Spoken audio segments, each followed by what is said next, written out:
முத்தமிழ் doctor கலைஞர் அவர்களுக்கு நினைவிடத்தில் வந்து அஞ்சலி செலுத்துவதற்கு ஒரு கட்சியாக இயக்கமாக இருக்க வேண்டும் என்பது பொருள் அல்ல. ஒரு தனிப்பட்ட எவரும் வந்து அவருக்கு வீரவணக்கத்தை செலுத்தலாம். எனவே அந்த விதத்தில் தான் எங்களுடைய உணர்வுகளை இங்கே பிரதிபலித்திருக்கின்றோம். மறுமலர்ச்சி திராவிட முன்னேற்ற கழகத்தில் ஏற்பட்டிருக்கின்ற நிலைமைகளுக்கு நான் காரணமல்ல, நாங்கள் காரணமல்ல. தேர்ந்தெடுக்கப்பட்டிருக்கின்ற மாவட்ட செயலாளர்களை, பகுதி செயலாளர்களை, ஒன்றிய நகர செயலாளர்களை கேள்வி கேட்பதற்கே ஆளில்லை என்கின்ற அளவில் தூக்கி எறிந்த காரணத்தினால்தான் இந்த ஜனநாயக நீதி கேட்கின்ற போராட்டத்தை நாங்கள் நடத்தி கொண்டிருக்கின்றோம்.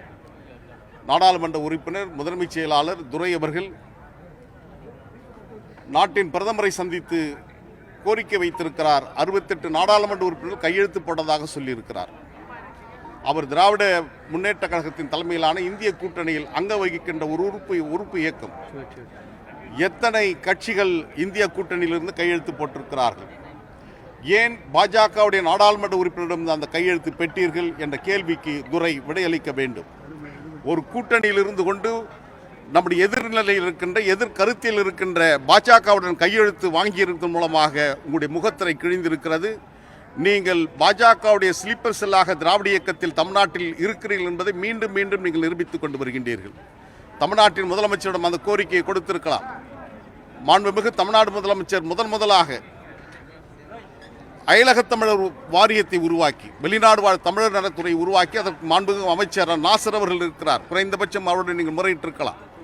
இதையெல்லாம் கொடுக்காமல் பிரதமரிடம் முந்திரிக்கொட்டை போன்று நீங்கள் போய் ஓடி சென்றதற்கான காரணங்கள், நீங்கள் பாஜகவுடன் நெருக்கத்தை காட்டிக் கொண்டிருக்கிறீர்கள் என்று ஊடகமும் அரசியலாளரும் சொல்லுவதை உறுதிப்படுத்தி கொண்டிருக்கின்றீர்கள். இன்று மாலை என் அன்பு தலைவர் வைகோ அவர்கள் முத்தமிழ் டாக்டர் கலைஞருடைய நினைவிடத்திற்கு அஞ்சலி செலுத்த வருகிறார். அவருடைய வருகை உண்மையிலேயே ஒரு உன்னதமான ஒன்றுதான். ஏன் கடந்த ஆண்டு நீங்கள் வரவில்லை, இதற்கு முன்பாக இதுவரை வரவில்லை? ஆண்டு 7 உருண்டோடி கொண்டிருக்கின்ற காலகட்டத்தில் நீங்கள் முதலாக இப்பொழுது ஊர்வலம் நடத்த திட்டமிட்டு அதற்கான ஆயத்த பணிகள் மேற்கொண்டிருக்கின்றீர்கள். அதை வரவேற்கிறேன்.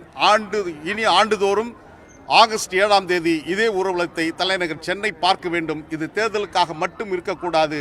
2026 சட்டமன்ற தேர்தலை நோக்கி மட்டும் இந்த ஊர்வலமும் பேரணியும் அமைக்கக்கூடாது. நாடாளுமன்ற தேர்தல், சட்டமன்ற தேர்தல் இல்லாவிட்டாலும் உங்களுடைய கடமை அவருடைய அஞ்சலி செலுத்த வேண்டியது. ஏறக்குறைய 24 ஆண்டு காலம் அவரை நாடாளுமன்ற உறுப்பினராக ஆக்கி காட்டிய பெருமை திராவிட முன்னேற்ற கழகத்திற்கு உண்டு. நாடாளுமன்ற மேலவைக்கு ஏறக்குறைய ஒட்டுமொத்தமாக 29 ஆண்டு காலம் அவர் நாடாளுமன்றத்தில் பணியாற்றியிருக்கிறார் என்று சொன்னால் அது திராவிட முன்னேற்ற கழகத்தின் ஆதரவோடு தான் நடந்திருக்கிறது. எனவே அதற்கு நன்றி கடனாகவும் நீங்கள் செய்திட வேண்டும் என்பதுதான் என்னுடைய வேண்டுகோளாக நீங்கள் வைக்கின்றோம்.